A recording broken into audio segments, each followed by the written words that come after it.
आणि आतापर्यंत तुम्ही चिंतन ऐकलं. राणी दंडोनी रावणासी, सौमित्रासी उठवावयासी, अति स्नेह श्रीराम लक्ष्मणा जवळी आला. आणि भगवान परमात्मा लक्ष्मणाच्या जवळ आले. सुसेनाला पाचारण केलं आणि सुसेनाला म्हणतात, बघ ना बंधूला कसं उठवायचं. आणि सुसेनानं सगळी इत्तंभूत माहिती सांगितली.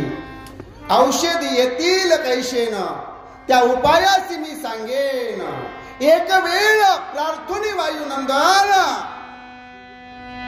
बंधू लक्ष्मण सुबुद्धी वाचवी.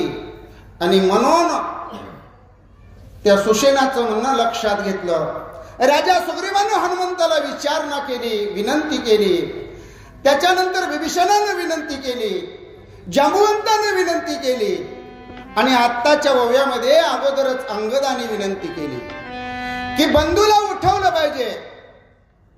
रामाच्या बंधूला नाही शब्द वापरला, तर बंधूला उठवलं पाहिजे हा शब्द वापरला. लक्ष्मणाला उठवलं पाहिजे हा शब्द वापरला.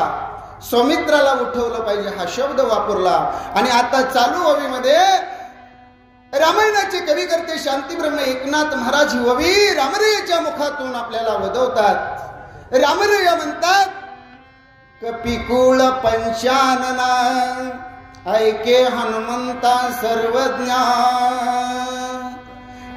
कपिकुळ पंचानना म्हणजे वानर कुळामध्ये सर्वश्रेष्ठ असणाऱ्या, मनोजवम मारुत तुल्य वेगम बुद्धिमत्ताम वरिष्ठम, जितेंद्रियम मनोजवम मारुत तुल्य वेगम, अशा असणाऱ्या हनुमंता तू बुद्धीमध्ये सर्वश्रेष्ठ आहे, सर्वज्ञ आहे.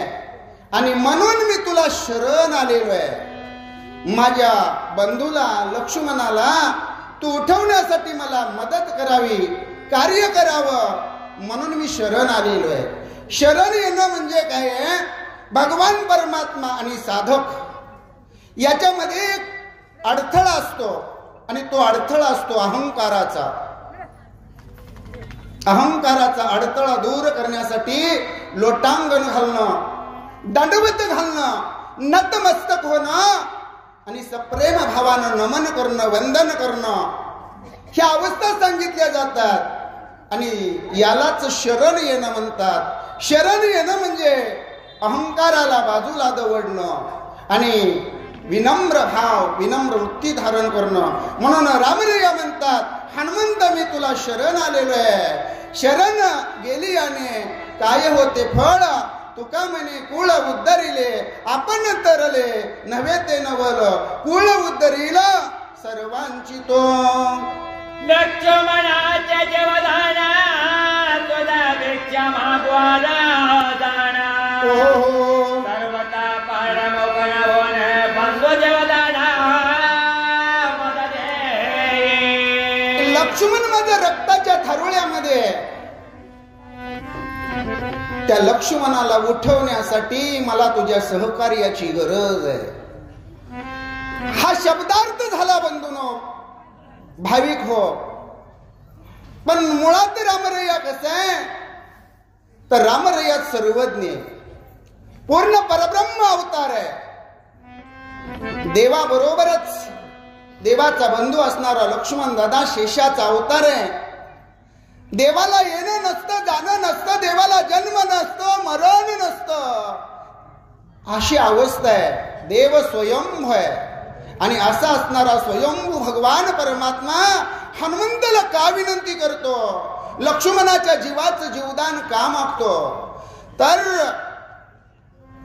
नटनाट्य अवघे संपादिले सोंग, किंवा बोलिले वाल्मिक तैसेची करीन वर्तोन दावीन नामा म्हणे, याला मनुष्य नाट्य विडंबन म्हणतात.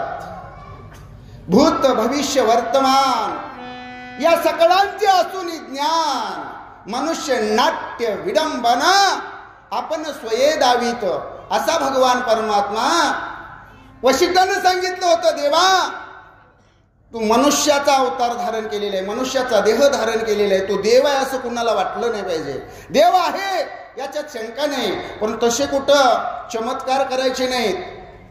म्हणून रामरया काय करतो, तर जसं सुसेनानं विभीषणानं, अंगदानं, जांबुवंतानं हनुमंताला विनंती करा आणि त्याला औषधी आणण्यासाठी पाठवा असं सांगितलेलं असतं. म्हणून सगळ्यांना विचारात घेतो आणि सगळ्यांचा विचार मान्य करून हनुमंत याला विनंती करतो आणि माझं बंधुरत्न उठवण्यासाठी हनुमंता तू मला माझ्या बंधूचा जीवदाता होई रामरया हनुमंताला बोलतात.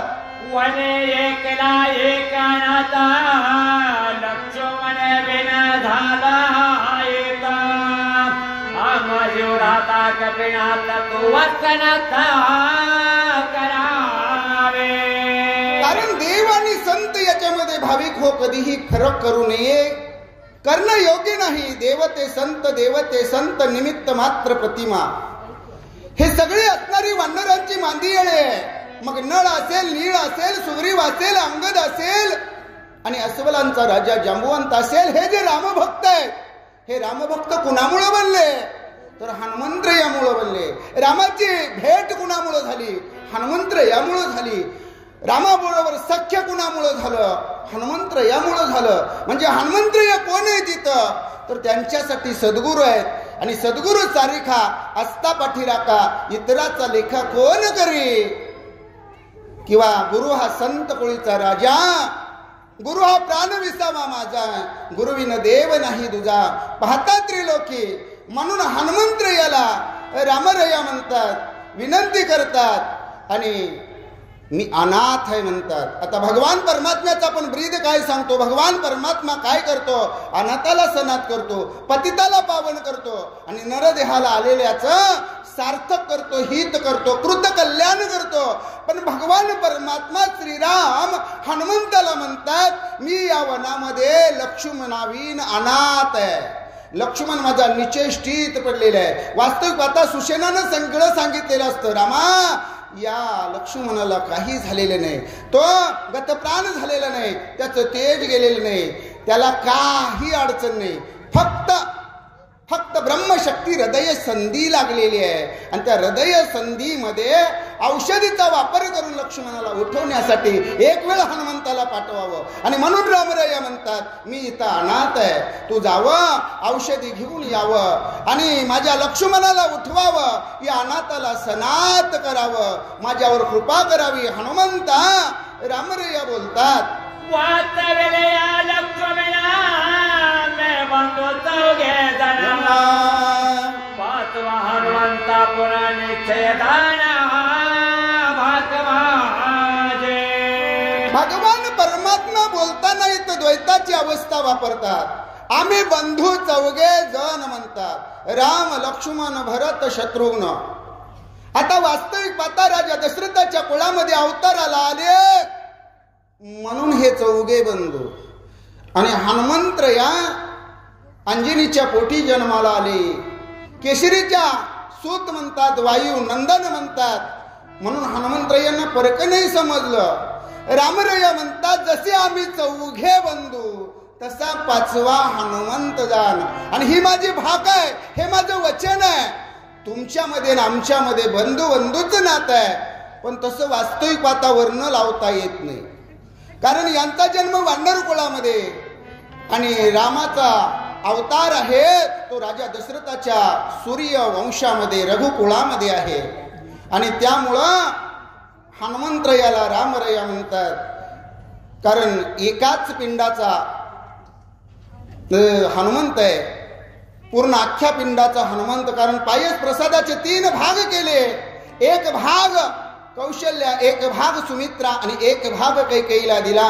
कैकेयीनं विलंब केला, तो भाग घारीनं झडपला आणि त्या पूर्ण पिंडाचा हनुमंतया. कैकेयीनं विलंब केल्यामुळं तिचा हात रिकामा राहिला.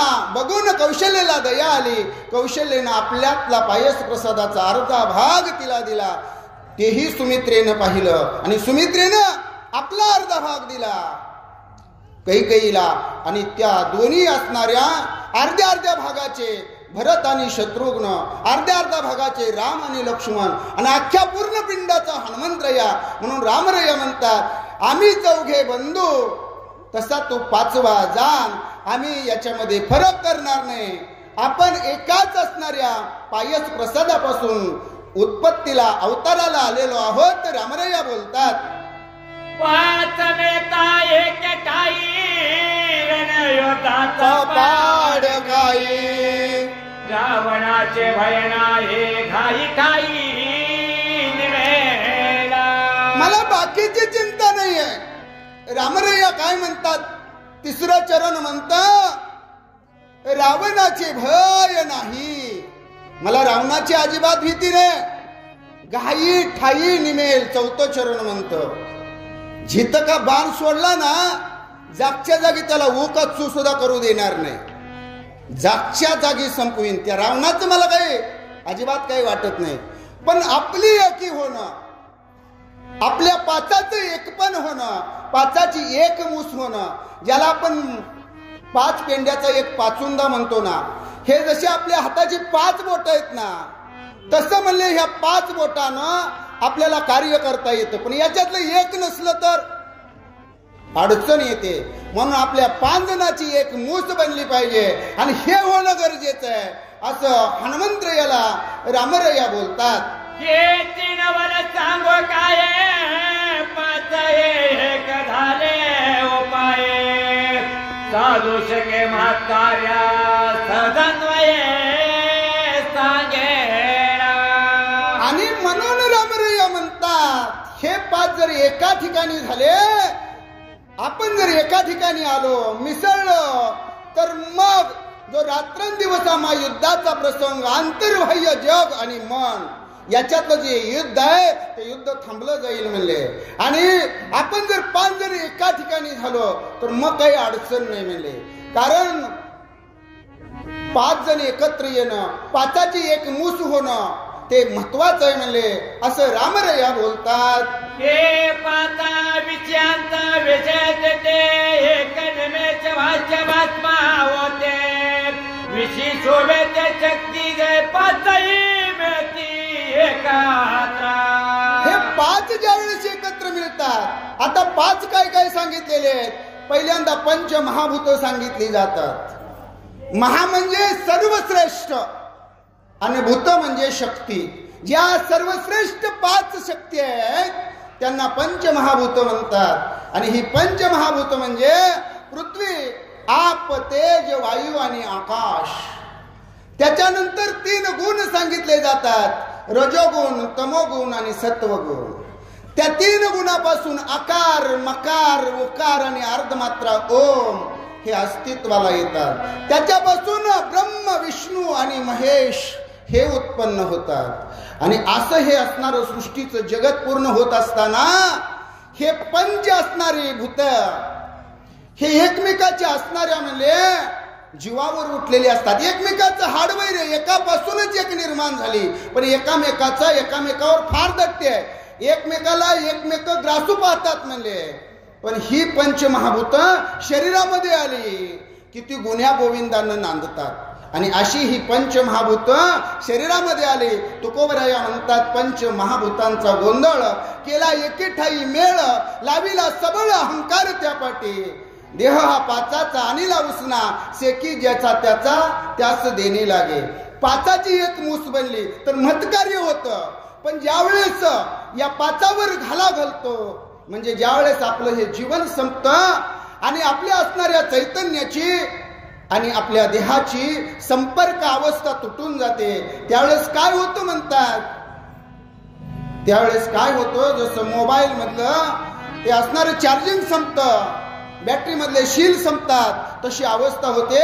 आणि एकाच वेळेस हे असणारे 5 भग्न होतात. कारण त्याच्यामध्ये पंच ज्ञानेंद्रिय सांगितली, पंच कर्मेंद्रिय सांगितली. मग नाक असेल, कान असेल, डोळा असेल, त्वचा असेल, हे जे असणारे म्हणले ज्ञानेंद्रिय आहेत. हात, पाय, दूध, शिश्न आणि वाणी हे कर्मेंद्रिय आहेत.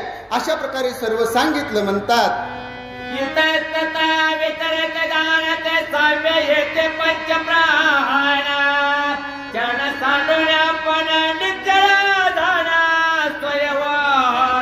या देहामध्ये जे असणाऱ्या प्राणाच्या अवस्था आहेत ते पंच प्राण मुख्य सांगितले. प्राण असेल, अपान असेल, व्यान असेल, उदान असेल आणि समान असेल. हा प्राण जो असतो तो प्राण कंठाच्या ठिकाणी असतो, उदान असणारा नाभीच्या ठिकाणी असतो, आपण असणारा मोठ्या आतड्यामध्ये असतो आणि व्यान हा हृदयामध्ये असतो, व्यान सर्व शरीरामध्ये असतो. अशा प्रकारचे जे हे अवस्था आहे म्हणले हे असणारे पंच प्राण झाले. आणि पंच उपप्राण आहेत म्हणले. नाग असेल, कुर्म असेल, कृकल असेल, देवदत्त असेल, धनंजय असेल, मग त्याच्यामध्ये शिंक येणं असेल, जांभळी येणं असेल, खोकला येणं असेल, आणि त्याचबरोबर मेल्यानंतर आपल्या देहामध्ये पिशाच्य शिरू न देणं ही धनंजय वायूची जी अवस्था आहे म्हणले. असे जे हे प्राण आहेत ते वेगवेगळ्या ठिकाणी नांदतात. पण ज्यावेळेस पंचमहाभूताचा गोंधळ होतो शरीर अस्तित्वाला येतं आणि हे सगळे एके ठाई आपली ठिकाणं सोडून नांदतात. एके आवरनिया चौघ्याचे होय पातांची एक अहंकाराचे तबदे मनस सद समरता स्वय होते. आणि मग जर पाताची एक मूस बनली म्हणजे पंचमहाभूत, पंच ज्ञानेंद्रिय, पंच कर्मेंद्रिय, त्यांचे पंच विषय, 3 गुण आणि पुन्हा 3 विकार पण आहेत. मग कप असेल, वात असेल, पित्त असेल. जो कप असतो तो कप कंठाच्या वर असतो, वात असते ती कमरेच्या खाली असते आणि कंठापासून कमरेपर्यंत पित्त हा विकार असतो. मग हे 3 दोष असतील. त्याचबरोबर 25 असणारे विकृती आहेत. ह्या 25 तत्वाला या असणाऱ्या ज्ञानाने 4 अवस्थेमध्ये विभाजन केलेलं आहे. एक प्रकृती, दुसरी विकृती, तिसरी ना प्रकृती आणि ना विकृती, आणि चौथी प्रकृतीही नाही आणि विकृतीही नाही. अशा 4 अवस्था सांगितल्या जातात. आणि ही 25 तत्व या देहामध्ये आल्यानंतर सर्व आपल्या असणाऱ्या स्वैराचार सोडून गुण्या गोविंदानं नांदतात. म्हणजे सर्वांचा असणारा एक मेळा होतो म्हणतात. पाताची एक आत्मता कलिकाळाचे काय सकाळ नयसा ब्रह्मसयोजता हातातडे. आपल्या 5 जणांचं जर एकत्रीकरण झालं रामरिया हनुमंताला म्हणतात. तर मग काय होईल म्हणले, तर कलिकाळाचे भय नाही म्हणले. काळ जगा खाय आम्ही माथा दिले पाय, त्या काळाचं भय आम्हाला राहणार नाही. काळ घातला तोडरी, काम घातला बांधवडी, अशी हनुमंत तुझी अवस्था आहे. आणि म्हणून हे जर सगळं कार्य सिद्धीला गेलं तर ब्रह्म सायुज्यता आहे म्हणले. जो मोक्ष म्हणतात त्या मोक्षाला आपण पोहोचू, या अवस्थेला पोहोचू. मग समीपता असेल, सरूपता असेल, सलोकता असेल आणि चौथी मुक्ती सायुज्यता असेल, तेही पद, त्या पदाची पदवी आपल्याला मिळेल म्हणतात. जीवा शिव पदवी स्वस्वरूप स्वयानुभवी पूर्ण ब्रह्मत्व जावे जीवे पंचायक भावे पदाचे. मज पामराशी काय थोरपण पायीची वाहन पायीवरी.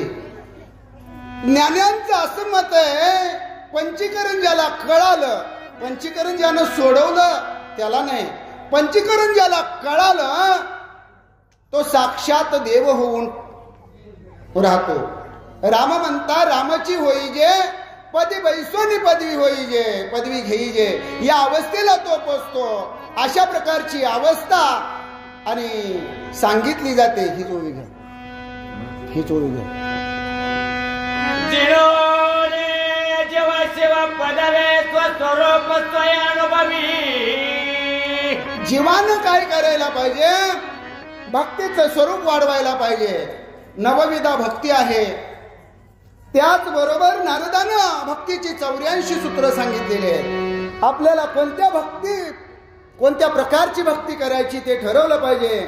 त्यासाठी आपला एक आपण देव ठरवला पाहिजे. आपुला तो एक देव करून घ्यावा, तेने विना जीवा सुख नव्हे, येरती माईक दुःखाची जनिती नाही, आदी अंती अवसान. आणि मग काय होतं, जीवाला जो आत्मा आहे म्हणले त्या आत्म्याला शिवस्वरूप होता येतं. म्हणजे हळूहळू जीवानं शिवस्वरूप व्हावं, शिवानं ब्रह्मस्वरूप व्हावं. आणि ब्रह्मस्वरूपानं हळूहळू साधक अवस्थेतून परब्रह्म अवस्थेला जावं.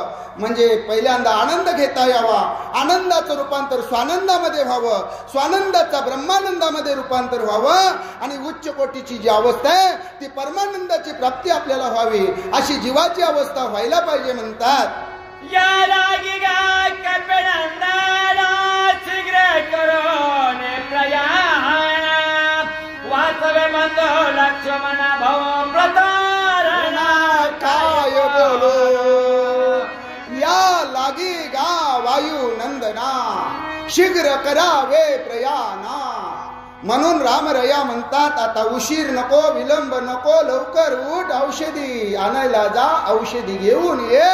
औषधीचा वापर करून लक्ष्मणाला उठू. याच्यापेक्षा याच्या पलीकडचं मी काय बोलू. आता मला जी गरज आहे कशाची आहे, तू जावा त्या द्रोणागिरी पर्वतावरच्या औषधी आणाव्या, माझ्या बंधूला उठवावं, हेच माझं अगत्य आहे. मी दुसरं काय तुला बोलू, काय प्रतारणा करू.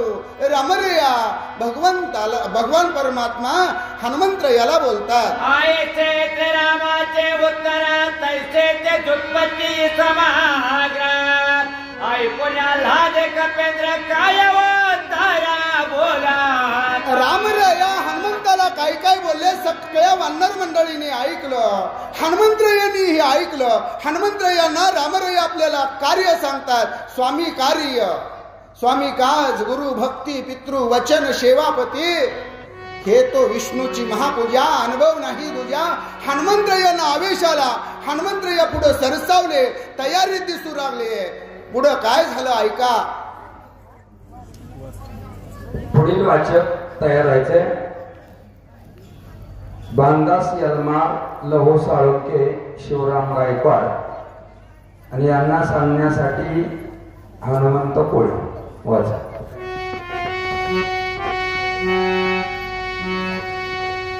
समुद्र ओलांडून आता का झेने पारती केली लंका. हनुमाना देखा सरसावला. ज्यानं शतयोजन म्हणजे 400 कोसाचा समुद्र ओलांडला आणि सर्व लंकेमध्ये माऊलीचा शोध घेण्यासाठी सगळ्या लंकेमध्ये धुडगूस घालून लंका धुंडाळली, घर ना घर शोधलं. नात्रया म्हणतात हनुमंताने लंका उलती पालती केली. म्हणजे कोणता कोपरा न कोपरा शोधायचा ठेवलाच नाही. आणि अशा प्रकारे ज्या हनुमंतरायानं लंकेमध्ये जाऊन पराक्रम केला तो हनुमंतराया उठला आणि स्वामी कार्यासाठी पुढे सरसावला. हनुमानाचा टोपता जीवी सुरदुद बेत्राहे केल्या देवे. ओहो प्रवष्ट केले आघावे निजवय भवे कपेरा. आता हनुमंत उठलेले पुढे सरसावलेले द्रोणागिरीच्या दिशेने औषध वल्ली आणण्यासाठी जाणार आहे. लवकरात लवकर औषध वल्ली घेऊन येणार आहे. हे स्वर्गीच्या असणाऱ्या 33 कोटी देवतांनी पाहिलं. विमानांची दाटी, पुष्पांचा वर्षाव, स्वर्गाहून देव करिता ते. हातामध्ये सगळ्यांनी फुलं घेतली. हनुमंतरायावर, रामरयावर, सर्व वानर मंडळीवर, लक्ष्मणावर वरून फुलांचा वर्षाव केला. लक्ष्मणा उठली आता सत्वरा धावणे कपिपती औषधी आणे लगेच. ओहो मारते उद्या भरते नाही का. देवांना एक खुणगाट बांधलेले 33 कोटी देव आनंदित झालेले. लवकर हनुमंत जाईल, औषध वल्ली घेऊन येईल आणि सूर्य उदयाला यायच्या अगोदर लक्ष्मणाला उठवेल म्हणून सगळे देव आनंद व्यक्त करू लागले. लक्ष्मणा उठली आता श्रीराम निवेक्षाच्या बली रावण राज्य आणि ज्यावेळेस हनुमंतराय औषध वल्ली घेऊन येतील, लक्ष्मणाला उठवतील, त्यावेळेस रामरया काय करतील, दुष्ट असणारे अहंकार रूपी राजा रावणाचं निर्दळन करतील आणि त्या राजा रावणाच्या असणाऱ्या राज्य गादीवर त्याचाच असणारा लाडका धाकटा बंधू विभीषण त्याला राज्याभिषेक करून लंकेचा राजा करतील असं देव देवतांना आनंद वाटू लागलेला आहे. पिंडेला सकळाची साखळी सुटेल देवाची बांधावडी आणून या मरकोडे स्वर्गी गुळे भारती. 33 कोटी देवांना एवढा आनंद झालेला आहे. आनंदाचे डोही आनंद तरंग आनंदाची अंग आनंदाचे पूर आला आनंदाचा लाटा उसळते प्रेमाच्या अशी अवस्था झालेली आहे. आणि त्यामुळं त्यांना एवढा आनंद झालेला आहे की आता म्हणले हे जे असणारी नवग्रहाची बेडी आहे म्हणले राजा रावणाच्या सिंहासनाला केलेल्या पायऱ्या आहेत ना त्या नवग्रहाच्या आहेत म्हणले. 33 कोटी देव राजा रावणाच्या बंदी खाण्यात आहेत आणि आता रामराया लवकरच त्याचा काटा काढतील निर्दलन करतील आमच्या सगळ्यांची सोडवणूक होईल म्हणून स्वर्गीचे देव आपापल्या असणाऱ्या घरी आनंदानं आपण जशा गुढीपाडव्याला शुद्ध प्रतिपदेला चैत्र महिन्याच्या जशा गुढीपाडव्याला गुढ्या उभा केल्या आनंद उत्सव साजरा केला नवीन वर्षाचं स्वागत केलं त्याप्रमाणे घरोघरी आनंदानं गुढ्या उभारल्या म्हणतात.